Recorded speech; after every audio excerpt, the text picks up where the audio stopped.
Meu nome é Rodrigo Nunes, meu nome artístico é Rod Nunes, tenho 51 anos, sou de Porto Alegre. Eu dou aula na URGS há um pouco mais de 20 anos. Sou artista, trabalho com pintura, cerâmica, desenho, fotografia, já fiz animação, enfim, eu faço um pouco de tudo e um pouco de nada também. Como é que começou a tua carreira, assim, da onde saiu essa vontade de ser artista? A minha carreira começou quando eu nasci, porque a minha mãe é artista, eu tenho um irmão do meio, Viti, também é artista, e eu convivi muito nesse universo da arte durante muito tempo, e foi natural eu ir para artes, assim, eu fui cursar o bacharelado em artes visuais, eu entrei em 89, saí em 94, formado em bacharelado em cerâmica, e também eu fiz desenho, fotografia, licenciatura, fiz de tudo que eu podia dentro da faculdade. E desde sempre eu me vi artista, não me vi de outra forma. Tu te considera uma pessoa criativa, claro. Sim, eu me considero uma pessoa criativa porque eu sempre fui estimulado para desenvolver essa minha criatividade, né? Sempre tive muito material à disposição, sempre tive muita eh, elementos visuais à disposição que me estimularam sempre. E como é que tu define mais ou menos essa criatividade? Uma pessoa criativa é uma pessoa que se instiga e se inspira em qualquer coisa, né? Assim, qualquer elemento, qualquer coisa que cai na mão pode ser um objeto para ser desenvolvido, uma coisa para ser desenvolvida, uma ideia para ser desenvolvida. Eu acho que criatividade é aquela pessoa que pode, que não tem limites para desenvolver os seus sonhos, os seus devaneios, assim. E essa criatividade pode ser expressa também na vida, em outras questões, Eu não só acho na arte, né? Quando tu é criativo, tu não fica restrito necessariamente ao campo de desenvolver objetos de arte. Assim, tu pode ser criativo na vida. Assim, é uma outra postura em relação às coisas que tu está vivendo, né? Então, assim, a criatividade ela serve não necessariamente para tu ser artista, ela serve para tu viver melhor. E tu pode desenvolver essa criatividade através da arte. A arte é um elemento fundamental para isso, porque a arte ela vai estimular a criatividade, ela vai potencializar a tua capacidade de ver diferente, né? Assim, é isso que a arte traz de bom na vida da gente. Além dessa questão da criatividade, o que que tu acha que precisaria mais para ser artista?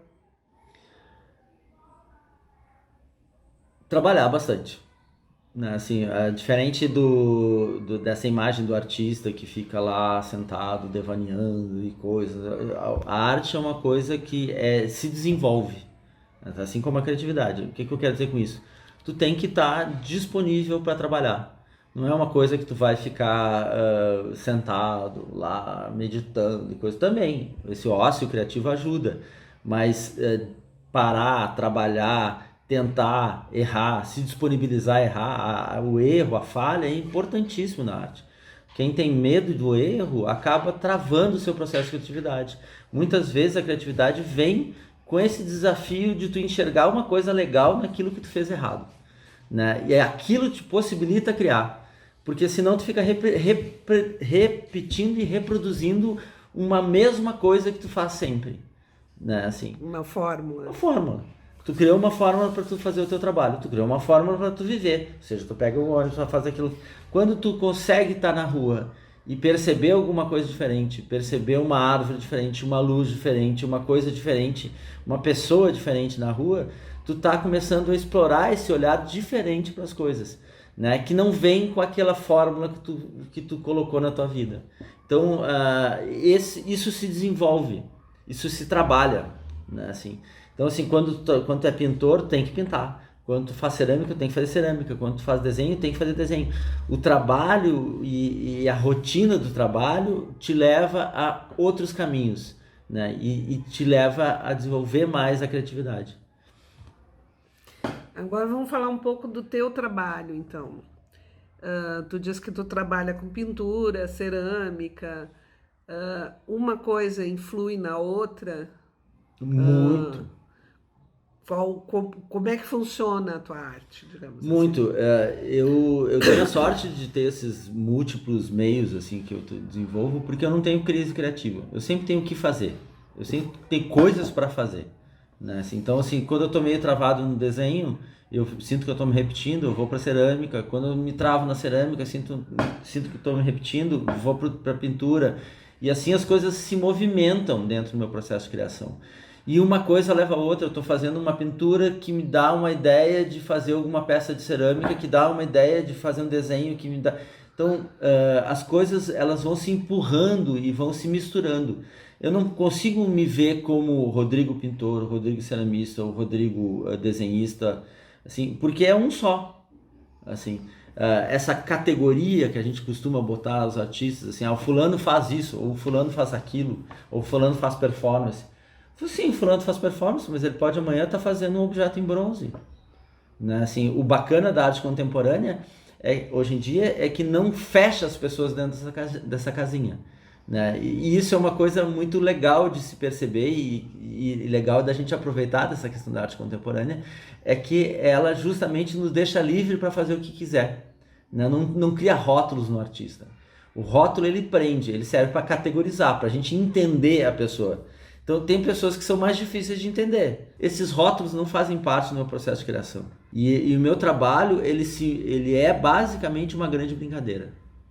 Ele é uma grande brincadeira. Eu vivo para essa brincadeira. Para esse brincar entre as coisas. Né? Assim, é como se eu criasse um jogo, né, em que a minha proposta desse jogo é fazer esse desenho aqui. Eu estou me divertindo fazendo esse desenho. Né? Tem vezes eu até convido outras pessoas para desenhar junto comigo, né? Assim, e daí eu tô me divertindo, blá, blá, blá, blá. Tá, acabou o jogo, então eu vou pro próximo. O próximo vai ser cerâmica. Ou essa ideia desse jogo do desenho me deu uma ideia de um jogo de cerâmica. Então fica essa ideia desse lúdico, dessa brincadeira, que é um pouco a necessidade de ser feliz. E o teu trabalho tem uma história, né? Ele tem uma narrativa. Isso eu percebo muito no teu desenho e na tua pintura. Na tua cerâmica também tem essa narrativa. Essa narrativa funciona nas técnicas todas que tu usa. Eu trabalho para narrar. Essencialmente assim, tudo que eu faço é para contar alguma coisa, né? Assim, o meu processo de criação vem de um contar, de uma necessidade de contar, de falar sobre alguma coisa. Tem algumas coisas que são mais explícitas, né? Assim, algumas coisas são menos explícitas. Então, na cerâmica do tridimensional, essa narrativa fica um pouco mais escondida porque ela não tem um cenário de fundo. O fundo acaba sendo o espaço. Então, é um pouco mais complexo para perceber a narrativa dentro da cerâmica, porque é uma combinação desses objetos nesse espaço. Então, é como se fosse um grande quadro tridimensional, né? Então, para a pessoa perceber e até para eu conseguir juntar essas narrativas no momento em que eu estou criando, né, é um pouco mais complexo, um pouco mais difícil, mas a narrativa sempre está lá no fundo. Eu tenho uma necessidade muito grande de contar. O que me leva a produzir é a minha necessidade de contar. Assim. E a partir disso, tu chegou a trabalhar com história em quadrinhos, com ilustração para. Eu já ilustrei livros, já trabalhei com ilustração profissionalmente, assim, não tanto quanto eu gostaria, mas já trabalhei. Eu acho isso muito legal. Talvez uma das grandes frustrações minhas como artista seria nunca ter feito uma história em quadrinhos. Eu nunca fiz, mas é uma frustração mesmo por falta de roteiro, assim, né? E eu acabo sendo mais exigente no que eu faço visualmente quando eu penso em fazer alguma história em quadrinhos do que em qualquer outra coisa que eu faça. Então isso eu ainda vou me libertar, isso ainda é uma meta de libertação, assim, eu ainda vou conseguir fazer alguma coisa dentro desse campo, né? Talvez não tão quadrinhos tradicional assim, mas usar elementos, usar essa narrativa do folhear das páginas, né? Usar o livro como suporte. Agora eu percebi assim que o meu lance talvez não seja a história em quadrinhos em si, mas o livro como suporte de arte e o folhear, né? Assim, esse folhear e essa narrativa do folhear talvez me interesse e é uma coisa que eu vou ainda fazer, né? Assim, isso me interessa muito, mas eu não fiz o tanto quanto me interessa. Pra tu ver que ainda tem coisas que faltam, né? Sempre tem uma coisa a mais, né? Sempre. E assim, as tuas, quando tu trabalha, tu já pensa nesse trabalho exposto e essa exposição tem uma ambientação, tem uma história? Sim, eu sempre penso, isso é meio que uma obsessão minha. Ah, ah, quase nunca um objeto meu sai sem que eu pense o lugar ou onde eu vou expor. O ideal no meu processo de criação é que eu saiba onde eu vou expor. Esse é o ideal. Eu gostaria sempre de trabalhar assim, porque daí eu começo a pensar, os meus trabalhos até vão mudar em relação a isso. A relação dos trabalhos, o que eu posso fazer, o que eu posso construir vai mudar em relação a isso, se eu sei onde é que eu vou expor e as características de onde eu vou expor e o que eu tenho à disposição para eu expor. Isso muda. Tudo que eu faço, na teoria, ele tem um lugar e uma maneira de expor pensada. Assim, eu não saio do zero. Assim, eu não saio do zero no sentido assim, eu não saio do zero sem pensar a história que eu estou fazendo, né? Então, eu tenho uma história na cabeça para contar, nem que seja uma história do processo que eu vou fazer. Não, vou fazer assim, aqui vai ter isso, aqui vai ter aquilo, aqui vai ter aquilo, né? Claro que as coisas mudam de acordo com o que eu estou fazendo, mas também eu penso de como eu devo expor o trabalho. Por que eu acredito piamente? O trabalho, quando a gente faz um trabalho, um objeto para expor em um espaço qualquer, ele vai se relacionar com esse entorno. Ele vai também ser esse entorno. O trabalho não é só o objeto, o trabalho é a relação do objeto com o lugar. Então, daí fica um pouco mais complexo. Porque daí tu tem que pensar, bom, como é que vai funcionar a relação desse objeto nesse lugar, né? E a relação dos objetos entre si. Entre eles. Isso é fundamental, assim. Ou seja, eu tenho 2 casinhas, eu tenho 3 casinhas, eu preciso de quantas mais? Né? Eu preciso de uma nuvenzinha para ficar em cima disso aqui, eu preciso de uma tela atrás. Como é que eu vou fazer isso? Então, a relação dos objetos e a relação desses objetos com o espaço vai alterar, inclusive, o que eu faço. Né? Assim, eu posso projetar, pensar, como eu tenho já uma trajetória, eu já fiz muitos testes, né? Assim, então eu já testei, eu já tenho uma certa previsibilidade do que pode acontecer. Então, a partir dessa previsibilidade, eu construo esse espaço e a relação desses objetos. Mas muitas vezes eu ponho nesse lugar e digo, né? Falta coisa. Então, o que acontece dentro do meu processo de criação? Eu nunca faço uma coisa, eu faço 2 coisas, eu faço 3 coisas. Por quê? Talvez eu precise dessa segunda e dessa terceira. Quando eu faço significa, tipo, onde é que está a outra peça que eu devia ter? Né? Assim, então, quando eu não tenho, não é que seja um fracasso. Significa que na próxima montagem, se eu tiver a oportunidade, eu vou fazer aquela peça que falta. Tá, e isso iniciou desde o início do teu processo de profissionalização ou isso foi se desenvolvendo? Isso foi se desenvolvendo, assim, foi se aprimorando, porque no início eu não tinha objeto suficiente para começar a pensar nisso. Né? Uhum. Então, assim, claro, quando a gente está lidando com bidimensional, tela na parede, papel na parede, é bem mais fácil essa relação. Quando eu trabalho com tridimensional, essa relação já fica mais complicada. Quando eu resolvo misturar tridimensional com bidimensional, o negócio fica mais complicado ainda. Então, assim, isso foi se desenvolvendo. Aos poucos eu fui fazendo coisas e fui percebendo que essas coisas conversam.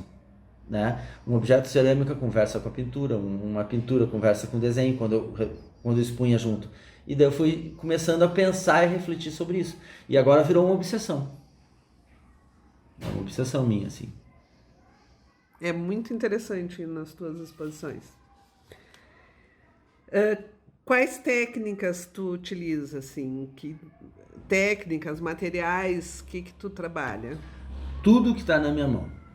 Absolutamente tudo que está na minha mão. Tudo pode ser objeto para eu criar. Normalmente eu crio mais desenho, papel, né, canetinha, lápis de cor e pincel, né, uma coisa um pouco aquarelada.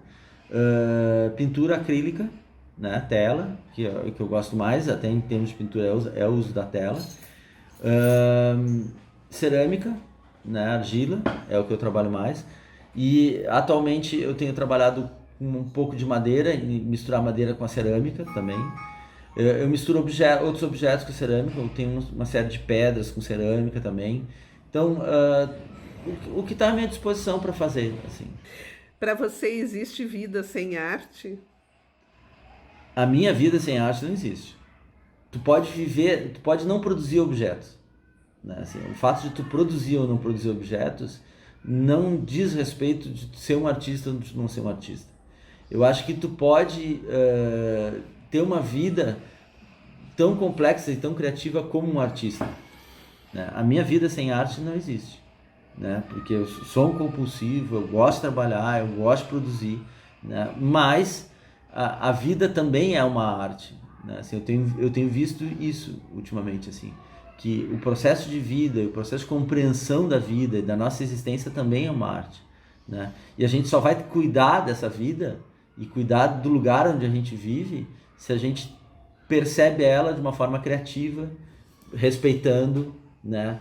Respeitando cada objeto que está ao teu redor, respeitando cada corpo e cada pessoa que está junto de ti, né? Isso é um processo de arte também, né? No sentido que tu tem que ser criativo para conviver com esse teu entorno. E como é que fica a questão de dar aula? Isso foi uma escolha tua ou foi decorrência Eu, de necessidade de trabalho? eu estava falando justamente sobre isso há pouco tempo. Dar aula para mim é tão vital quanto ser artista, né? Assim, é tão importante quanto ser artista. Eu entrei na faculdade, não foi para fazer bacharelado, foi para fazer licenciatura. Eu entrei para fazer licenciatura porque eu queria dar aula para criança. Essa era a minha intenção, meu sentido. Se eu for ser artista, né, veio com o tempo na medida em que eu fui produzindo objetos, produzindo coisas, né? Daí eu percebi, opa, eu posso ser artista, né, também. Até porque eu também nunca me vi não sendo, né? Mas daí quando tu começa a produzir, tu começa a ver que tu consegue desenvolver um trabalho, né? Agora, o ser professor é uma coisa que a gente vai aprendendo, né, com o tempo e com a experiência, né? Quanto mais a gente vai conhecendo pessoas, trocando com pessoas, com turmas diferentes, tu vai se aprimorando, tu vai se depurando. E o bacana é isso, o ser professor como o ser artista é um ser em construção. Assim, tu nunca é o mesmo professor com a mesma turma. Tu sempre vai se transformar. Cada turma tu vai ser diferente, porque as turmas são diferentes. Então tu tem que se permitir ser diferente também. É como um outro material que está à tua disposição, né? Tu tem que se sentir tocado pelo material e tocar o material, né? E com essa relação conseguir construir alguma coisa criativa, alguma coisa que te evolua como pessoa mesmo. Então, assim, eu nunca me vi também como não professor, porque eu sempre quis ser professor. Então, o ser professor é uma coisa que eu tô aprendendo a construir sempre, né? Assim, o ser artista era uma coisa meio inerente, porque eu vivi sempre num ambiente artístico, né? O ser professor eu aprendi dando aula, né? E continuo aprendendo, e aprendi tendo aula, né? Assim, porque não basta tu só dar aula, tu tem que fazer aula também, constantemente tu tem que fazer aula e sentir fazendo aula enquanto tá dando aula também. Isso é bem importante. Tu vai te renovando. Tu tem que se permitir aprender quando tu tá dando aula.